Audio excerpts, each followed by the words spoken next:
Buenas noches. Buenas noches, Maruja. Bueno, ahora empezamos con las preguntitas. Bueno, pero no me hagas así, que me vas a asustar. ¿Qué me vas a preguntar que yo te pueda contestar? ¿Cuál fue tu formación? Ah, no, ¿tanto? Sí, vamos para atrás. Es la primera pregunta nomás. Sando, no me imaginé que me ibas a preguntar esto, pero estaba pensando ayer que en realidad desde muy chiquita yo supe que quería bailar. Eso lo tuve muy claro, era como un berretín mío, una necesidad.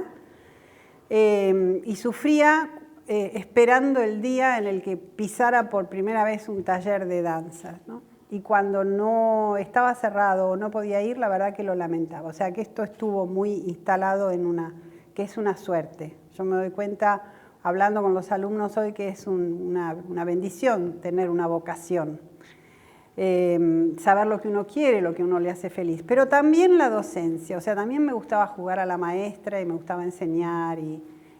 Después vino la escuela del Conservatorio de Artes Dramáticas, hasta llegar al Conservatorio de Artes Dramáticas, en lo que va del secundario al conservatorio. Entré en Filosofía y Letras, en Ciencias de la Educación, hice un profesorado de Jardín de Infantes, y trabajé en la escuela pública. Yo estaba buscando, dentro del Conservatorio de Artes Dramáticas, una expresión teatral que tuviera más que ver con mi formación como bailarina, porque recuerdo que en esa época el conservatorio, el método del que hablaba, Gallardú recién, maravilloso, y yo aspiraba a ser una excelente actriz con ese método. Muchas veces me decían, no bailes en escena, no bailes en escena. O sea, yo sentía como que había una parte que era muy natural en mí y como que no correspondía, ¿no? O sea, estaban muy separados los campos, muy separados los lenguajes. Entonces, cuando yo seguía trabajando, estudiando con Anna Steckelmann, danza contemporánea, y hacía mis composiciones, y bueno, fue así un poco que me dijeron, mira, anda a pasar estas audiciones. Tuve un angelito que me dijo, pasa estas audiciones. Fui a dar con las pruebas de un grupo argentino, un grupo muy prestigioso, muy vanguardista del Ditela, del grupo de Acción Instrumental de Buenos Aires, de Jorge Zulueta y Coco Romano. Y a partir de ahí, bueno, ya digamos mi camino se abrió a Europa con ellos como bailarina y actriz contratada con ellos. Y eso me permitió estar en Europa, no solamente trabajando profesionalmente con las exigencias y los desafíos que eso implica, sino que yo siempre sentía que estaba como que me faltaba más formación, entonces irrumpía en todos los talleres y seminarios posibles, tanto en Alemania como en Francia, para poder responder a las exigencias profesionales, ¿no? Circunstancias semejantes, inclusive en la Comédie Française, semejantes a las de acá, a las que yo había dejado acá. Hasta que de pronto aparece en una instancia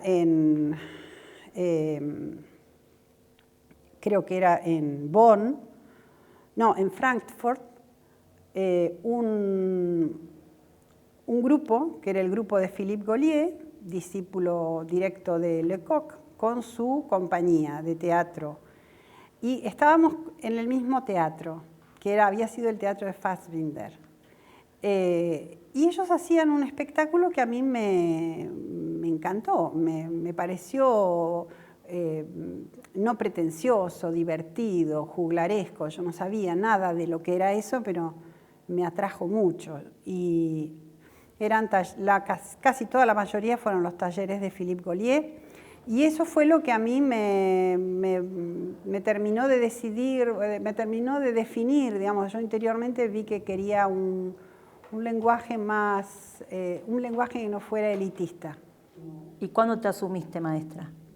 Cuando empecé a enseñar y vi que enseñaba y que querían aprender y que yo enseñaba, yo sentí que hay un punto donde uno o se queda y no da todo o entrega todo. Y entonces yo dije, no, tomo la decisión de entregar todo. Y en esa decisión dije, bueno, ya hice bastante arriba del escenario, como que ya me había cansado un poco. Y dije, bueno, será otra manera de estar en el arte. Ahora, hay algo que a mí me pasó cuando volví a vivir en la casa de mi madre y vi a la gente triste. Y me daba cuenta que estaba muy triste. Y yo dije, yo volví a mi país, tengo que hacer algo. Cuando empiezo a enseñar, yo no enseñaba clown nada más. Enseñaba un taller que era de composición, donde había técnicas de danza-teatro. Yo venía muy influenciada habíamos compartido festivales y espacios con el ballet de Pina Bausch. Y en ese grupo había también elementos que eran de comicidad. Entonces empezaron a querer solo comicidad. Entonces digo, bueno, esto que quieren es típicamente clown, esto es para formar el clown. Bueno, hagamos clown, bueno, hacemos clown. Fue un diálogo permanente con esa generación de jóvenes artistas que estaban buscando también su destino, su lenguaje, y que yo les pude aportar algo que acá no había.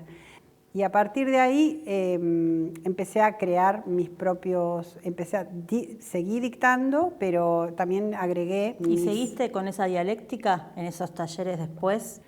Y ahí le di un giro a aplicar estas metodologías, como el melodrama, la comedia, a otro capital teatral nuestro, como es el sainete, el teatro gauchesco, el circo criollo, en fin, ahí como que, eso sí fue la dialéctica ahí fue con Dragún, porque era con él con quien yo hablaba. Me acuerdo que Calatayud me decía, ¿no querés hacer grotesco? Le dije, no, grotesco no quiero hacer, pero sí me interesaba mucho el sainete y sí, esos talleres, y después, bueno, fueron programas más personales, más creativos, ¿no? Que no se agotaban en, digamos, un método, sino que era aplicándolo a la cultura nuestra. Claro. ¿Y cómo se estructura una clase? En general hay que empezar por una forma relajada, que los alumnos se aflojen con ejercicios simples, más bien de carácter grupal, y en la medida que el ejercicio va funcionando le voy destacando algunos conceptos fundamentales. Eso más o menos unos 10 minutos, más no, 10, 15 minutos. Y después de ahí mismo como que voy pescando, porque lo tengo planificado, voy pescando, bueno, hacia dónde voy a ir, si voy a ir a improvisaciones a partir del texto o improvisaciones a partir de la poesía. Y a partir de ahí, entonces, la composición como que aparece en relación a aquellos conceptos que se trabajaron en lo teórico. Pero lo que yo pienso es, yo quiero que llegue ahí.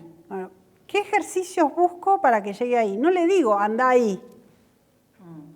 Nunca sabe a dónde yo estoy dirigiendo el ejercicio. Los ejercicios se piensan de manera abarcativa para que el otro, digamos, explore.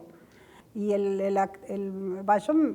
me entretengo, me divierto, porque estoy siempre pensando, a ver, no, por este lado falló, a ver, va por el otro lado, a ver y cómo.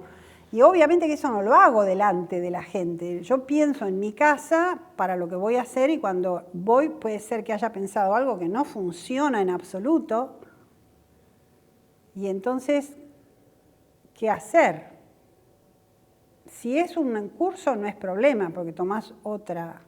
Pero si es un enfoque de una puesta en escena, es un problema, porque los tiempos, porque bueno, es otra exigencia profesional. Entonces uno, digamos, está permanentemente activo, son acciones internas las que tiene el docente. ¿Y cómo se opera frente a un obstáculo de un alumno o alumna? Es un dolorcito al alma nada más. Le decís eso, tranquila, es un dolorcito al alma. Claro, no es que te rompiste un hueso.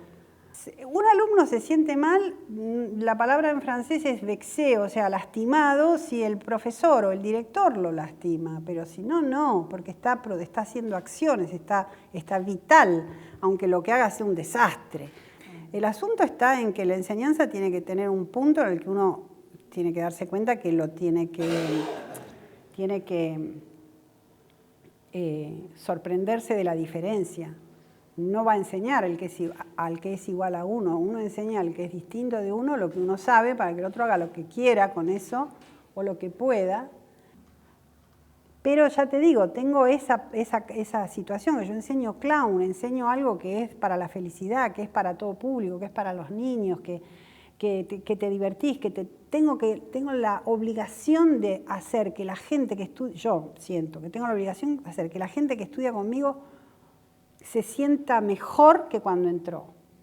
No sé si va a ser un buen personaje, pero en todo caso se va a sentir mejor y eso es bueno para la sociedad. Es mi pequeña contribución. Ahora, ojo, cuando estoy enseñando melodrama o me fascina y tengo los pañuelitos de Carilina al lado porque lloro, porque me conmuevo un montón, me encanta enseñar a la gente a hacer llorar, o sea, me encanta eso, pero convengamos en que tampoco, es un género liminal, melodrama. ¿Cuántas veces estuvo señalado con el dedo como no hagas melodrama, melodrama no? O sea, no existe un no en el clown. El único no que existe en el clown es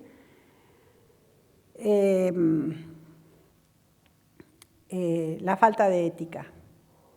Tengo que generar en los alumnos una toma de conciencia de lo que significa subir acá para hablar, como estoy haciendo yo. Es decir, como que tiene que haber esa exigencia. Lo demás es, va y viene, digamos. Puede ser clown, puede ser melodrama, puede ser tragedia, puede ser naturalismo. Y además los clowns, como yo enseño con vestuario, al poco tiempo no sé quiénes son. A las pocas clases, ya cuando empezamos con la máscara, yo ya no sé quiénes son. Muchos no los conocía o no los conocía nada. Y después, caracterizarse y seguir trabajando, yo veo al personaje, ya no veo el talento a priori, ¿me entendés? O sea, tengo muchas coordenadas que me facilitan para ser coherente, ¿no?, con esto. Paralelamente a esto siempre hacía espectáculos, la mayor parte con mis alumnos. O sea, que no era solamente dictar clases, sino estar en creación también.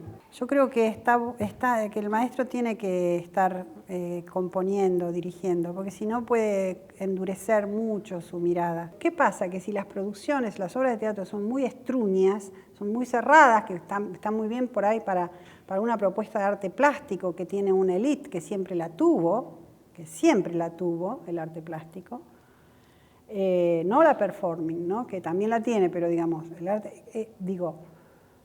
el teatro si se coloca mucho en esa orilla, y yo pienso que termina congregando a un público que se retroalimenta a sí mismo, que es siempre el mismo público que circula. Y la comunicación que tiene el teatro o el actor como un agente que comunica, pensamiento político, pensamiento social y que educa,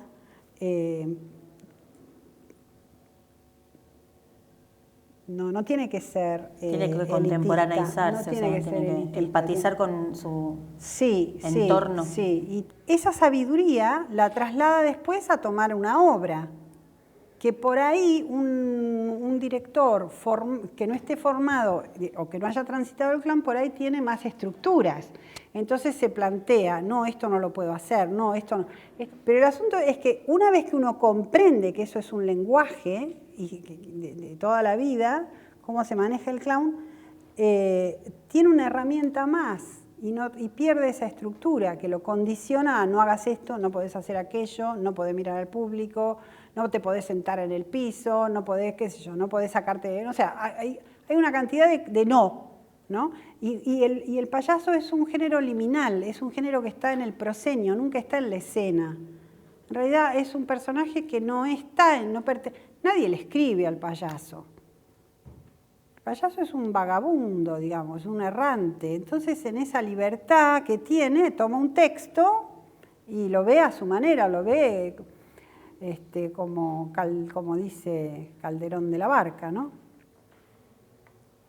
Todo es según el color del cristal con que se mira. Entonces, me parece a mí que hay un compromiso del ser actor que un maestro tiene que comprender profundamente para no desviarlo, para permitirle que si eligió estudiar teatro, si quiere estudiar teatro, si quiere actuar, permitirle que esa grandeza que tiene la pueda expresar.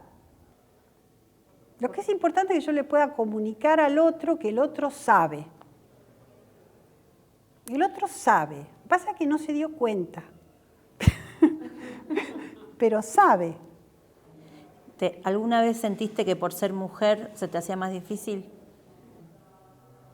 Nunca lo pensé. Si no tenía lugar en una programación, digo, bueno, no les gustará mi obra o no lo presenté bien, tienen otros intereses. Nunca lo sentí como un agravio hacia mi femineidad o porque soy mujer. O sí, pensé, siempre, o a lo mejor es una manera de conformarme que tengo. Por ahí es una manera de conformarme, pero no, sinceramente no lo sentí. Y tampoco lo padecí de niña, porque mi madre no era una madre cotidiana, entonces yo fui criada por mi abuela, y mi abuela era como el alma mater de la casa, mientras mi madre era compositora, directora de música. Entonces la vida tenía como dos modelos de mujer. Y nunca me inculcaron ninguna receta. Bueno, llegamos al fin. Muchas gracias por No, muchas gracias. Gracias. Gracias a vos.